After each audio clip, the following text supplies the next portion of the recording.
আগামী ৬ মাসের মধ্যে বেসরকারি উদ্যোগে বস্ত্র ও পাট মন্ত্রণালয়ের অধীনে বন্ধ পাটকলগুলোর মধ্যে ৬টি পাটকল চালু করার সিদ্ধান্ত নেওয়া হয়েছে বলে জানিয়েছেন বস্ত্র ও পাট মন্ত্রী খন্দকার আব্দুল মুক্তাদির। দুপুরে সচিবালয়ে বস্ত্র এবং পাট মন্ত্রণালয়ের সভাকক্ষে আয়োজিত জুট মিল কারখানা চালু এবং ইজারা সংক্রান্ত অংশীজনদের সঙ্গে জরুরি সভা শেষে সাংবাদিকদের এসব কথা বলেন তিনি। বস্ত্র ও পাটমন্ত্রী বলেন, পর্যায়ক্রমে অন্যান্য বন্ধ থাকা পাটকলগুলো চালু করার লক্ষ্যে ইজারা দেওয়ার সিদ্ধান্ত নেওয়া হয়েছে। আরো ৬টি মিল আমরা আশা করছি এই বছরের মধ্যেই, এই ডিসেম্বরের মধ্যেই আমরা প্রাইভেট সেক্টরের কাছে হস্তান্তর করতে পারবো এবং প্রতিটিতেই আমাদের প্রত্যাশা শুধু না, প্রজেকশন যেটার উপরে আমরা দিচ্ছি, প্রত্যেকটাতেই হাজারের বেশি কর্মসংস্থান সৃষ্টি হবে, নতুন বিনিয়োগ আসবে।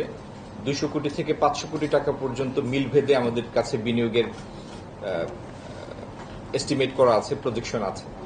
ইনশাল্লাহ পাট এবং বস্ত্রকলের অধীনে যে কয়টি মিল আছে অদূর ভবিষ্যতে সবগুলি মিল আপনারা কোনটি এই খাতে কোনটি ভিন্ন খাতের বিনিয়োগে চালু অবস্থায় দেখবেন, হাজার হাজার কর্মসংস্থান সৃষ্টি হতে দেখবেন এবং মূল্যবান বৈদেশিক মুদ্রা এবং অনেকগুলি ইম্পোর্ট সাবস্টিটিউট ইন্ডাস্ট্রি এই খাতে প্রতিষ্ঠিত হবে। আগামী দিন সেই পরিকল্পনা নিয়ে আমরা এগিয়ে যাচ্ছি।